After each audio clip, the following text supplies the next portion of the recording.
Israeli हवाई हमलों से दहल गया बेरूत। हिजबुल्लाह पर आईडीएफ की विध्वंसक एयर स्ट्राइक हुई है। धमाकों में तबाह हो गई है बहुमंजिला इमारत। हिजबुल्लाह बेस होने की आशंका में हमला किया गया। तो ये देखिए, हिजबुल्लाह पर आईडीएफ की तरफ से एक और बड़ा हमला। लेबनान की तस्वीर आपको दिखा रहे हैं बेरूत की, जहां पर यह बताया गया है कि ये हिजबुल्लाह का गढ़ और बहुमंजिला इमारत को कैसे हमला करके तबाह किया गया। अल्लाहु अकबर, अल्लाहु अकबर,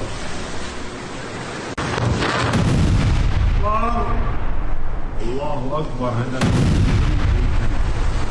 अल्लाहु अकबर,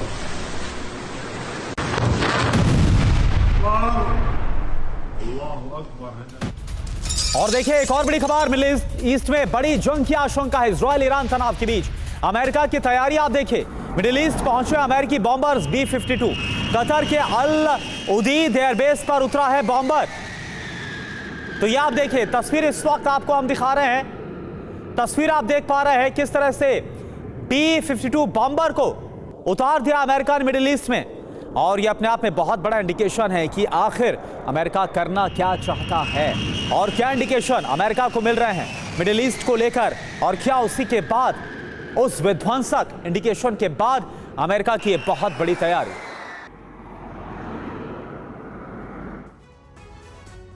तो अमेरिका का ऑपरेशन B-52 क्या है, यह आप समझिए। मिडिल ईस्ट में अमेरिकी B-52 बॉम्बर को तैनात कर दिया गया है। कहां पर तैनाती? कतर के अल उदीद एयरबेस पर उतरा है B-52। वजह क्या है? इजरायल ईरान के बीच जंग की आशंका बहुत बढ़ गया। अमेरिका का एक्शन ओमान की खाड़ी, लाल सागर, जी हां, ओमान की खाड़ी में यहां पर तैनाती है। USS अब्राहम लिंकन को ओमान की खाड़ी में तैनात किया गया है। इसके अलावा अगर बात करें लाल सागर की, तो लाल सागर में एक डिस्ट्रॉयर और 2 वॉरशिप्स को तैनात किया गया है। यह अमेरिका की तरफ से तैनाती। खास बात क्या है, मिडिल ईस्ट में 20 F-16 फाइटर जेट की जो मूवमेंट है वो लगातार इस वक्त हो रही है। मिडिल ईस्ट में करीब 50,000 अमेरिकी सैनिक तैनात किए जा चुके हैं। तो अपने आप में बड़ा सवाल है कि आखिर इस तैनाती का मतलब क्या है। और ये देखिए, लगातार जानकारी आपको दे रहे OP तिवारी सर। सवाल यही है कि क्या जो आहट है वो ये तैनाती इस तरफ इशारा कर रही है कि मिडिल ईस्ट में जिस बड़े विध्वंस, जिस विनाश की हम बात कर रहे हैं, इसे अमेरिका भी समझ चुका है और इसे रोक पाना नामुमकिन है। यही वजह तैनाती की गई है सर। करुणा, कुछ हद तक मैं आपकी बात से सहमत हूँ, लेकिन ये जो डिप्लॉयमेंट है F-16 का, स्टेल्थ बॉम्बर B-52 का, अगर ये डिप्लॉय हो गया, जब इन्होंने एक्शन में लिया जाएगा तो किसी देश को बिल्कुल ही तरीके से कारपेट बॉम्बिंग करके अच्छी तरह डिस्ट्रॉय कर देंगे जी। तो ये एक पोस्टरिंग है और ये एक डर दिया गया है ईरान के लिए, ताकि ये ईरान ही ऐसा कोई कदम ना उठाए ताकि इनको US को विवश होकर B-52 बॉम्ब्स का यूज़ किया गया। B-52 की कैपेसिटी की बात करो तो ये कितने टन के बॉम्ब्स काफ़ी एरिया एक बार अटैक में ये ख़त्म कर सकता है। उनका न्यूक्लियर बेस हो या ऑयल बेस हो, सब ख़त्म किया जा सकता है।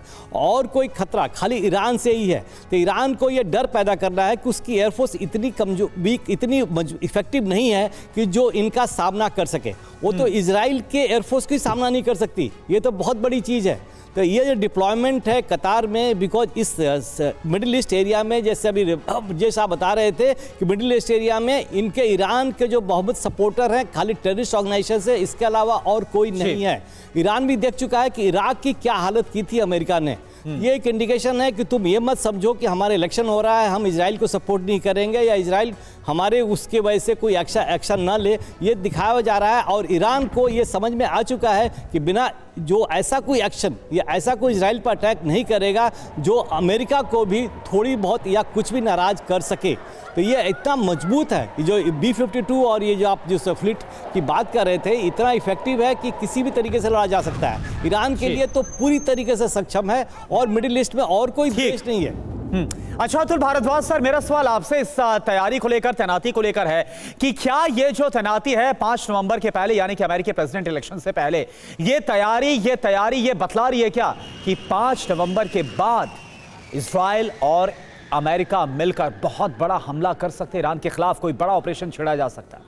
देखिए, जहाँ तक ये सवाल है युद्ध का, ईरान के पास वो कैपेबिलिटी नहीं है। एक ग्रेट पावर जो होती है उसके पास ये कैपेबिलिटी होती है कि वो कहीं भी युद्ध करा सके या कहीं भी युद्ध विराम करा सके। ये पावर जो है ये सिर्फ ना तो इजराइल के पास भी नहीं है, मैं कहूँगा ये पावर सिर्फ आज कि दुनिया में सिर्फ अमेरिका के पास है कि वो कब युद्ध कराए और कब युद्ध ना कराए। अब वो ईरान किस हद तक, ईरान में अगर हम न्यूज़ रिपोर्ट्स देखें तो ईरान ये भी कोशिश कर रहा है कि यूएस के करीब आए और यूएस से कुछ तरीके की संधि करे। अब ये संधि होगी या नहीं और क्या इसके टर्म्स होंगे वो नेक्स्ट प्रेसिडेंशियल इलेक्शन के बाद ही हमको पता चलेंगे। तो नया प्रेसिडेंट कौन आएगा और वो ईरान से क्या चाहेगा और वो क्या एक्सपेक्ट करेगा और ईरान कितना उसको देने को तैयार होगा। जहाँ तक युद्ध का सवाल है, युद्ध तो जारी है और युद्ध का बेसिक टारगेट जो अगर आप देखेंगे, बेशक इजराइल हो या अमेरिका हो, वो ईरान ही है। जो इजराइल अगर यूएस का प्रॉक्सी है तो वो ईरान के प्रॉक्सीज को ख़त्म करेगा, पर अगर ईरान के ऊपर लड़ाई होती है तो यूएस उसमें डायरेक्ट इन्वॉल्वमेंट रहेगी। आप इसीलिए देख रहे हैं कि B-52 बॉम्बर्स, रेड सी में उसकी पूरे शिप्स तैनात हैं, उसके एयरक्राफ्ट कैरियर्स तैनात हैं। अमेरिका 1 साल से पूरी तरह से तैयार है कि अगर कोई भी प्रोवोकेशन होगा या वो प्रोवोक करना चाहेगा ईरान को तो वो कर सकता है, उसके पास ये कैपेबिलिटी है।